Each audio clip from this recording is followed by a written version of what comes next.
আসসালামু আলাইকুম রহমতুল্লাহ। প্রিয় মুসলিম ভাই ও বোনেরা, আপনারা কেমন আছেন? আলহামদুলিল্লাহ। আজকে 21শে নভেম্বর 2025। আল্লাহর অশেষ রহমতে, আল্লাহ সুবহানাহু ওয়া তাআলার অসীম দয়া ও কৃপায় সুস্থ এবং ভালো আছি। আজকে বাংলাদেশের, বিশেষ করে ঢাকায়, আপনারা সবাই অবগত আছেন, একটি বড় ধরনের ভূমিকম্প হয়ে গেল, যা আমাদেরকে সত্যি খুবই ভীত সন্ত্রস্ত করেছে। আপনারা সবাই জানেন, দুনিয়ার যত বিপর্যয় সবই হচ্ছে আমাদের দুই হাতের কামাই।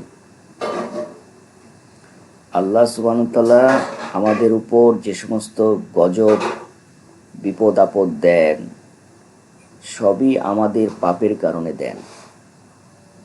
অর্থাৎ আমরা যা অর্জন করি দুনিয়াতে, সেই অর্জনের প্রতিফল স্বরূপ আল্লাহ এই ভূমিকম্প, দুর্ভিক্ষ, মহামারী, ঝড় ইত্যাদি প্রদান করেন, যাতে আমরা সতর্ক হই এবং নিজেদেরকে সংশোধন করি। সূরা সাজদার 21 নম্বর আয়াতে আল্লাহ সুবহানাহু ওয়া তাআলা বলেছেন, গুরুতর শাস্তির আগে আমি তাদেরকে অবশ্যই লঘু শাস্তি আস্বাদন করাবো, যাতে তারা অনুশোচনা হয়ে ফিরে আসে।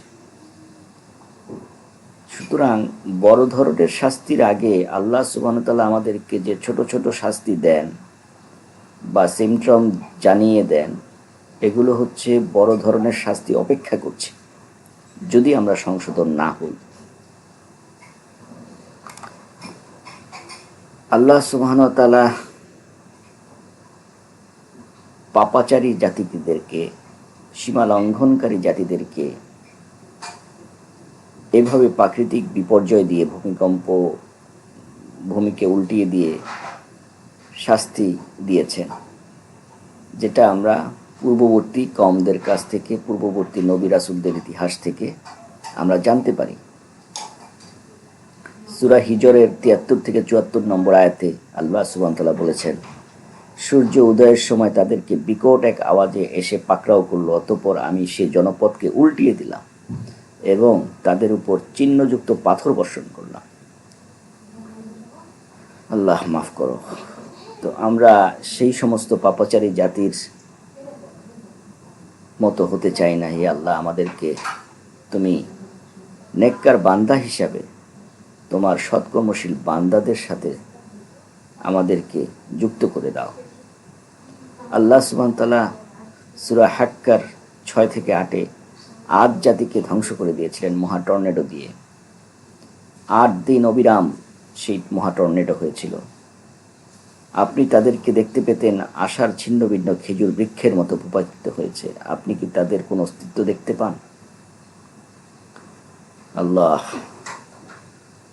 আমরা গোটা কোরআনে অসংখ্য আয়াতে আমরা আল্লাহ সুবহানাহু ওয়া তাআলার যে সতর্কীকরণ নিদর্শন, পূর্ববর্তী পাপাচারী জাতিদেরকে কিভাবে ধ্বংস করেছেন আল্লাহ সুবহানাহু ওয়া তাআলা আমাদেরকে জানিয়ে দিয়েছেন।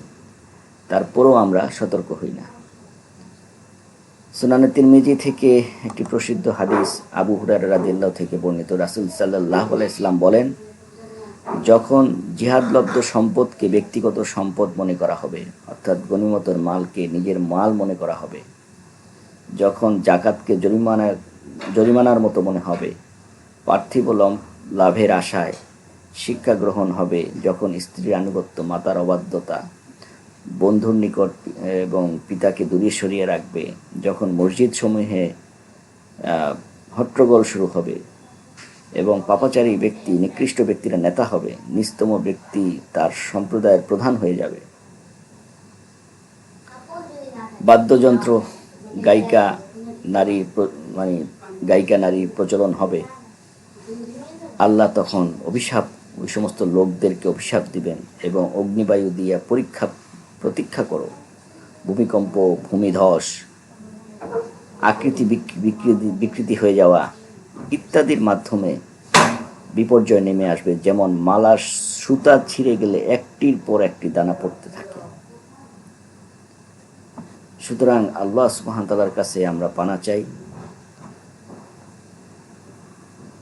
আমরা সকল প্রকার বিপদ আপদ থেকে আল্লাহ সুবহানাহু ওয়া তাআলার কাছে সবসময় আশ্রয় চাই। রব্বানা আতিনা ফিদ দুনিয়া হাসানাহ ওয়া ফিল আখিরাতি হাসানাহ ওয়া কিনা আযাবান নার।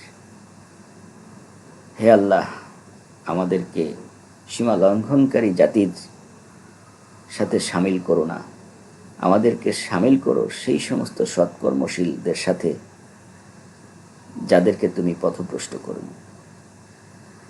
সবাইকে অসংখ্য ধন্যবাদ। আসসালামু আলাইকুম ওয়া রাহমাতুল্লাহি ওয়া বারাকাতুহু।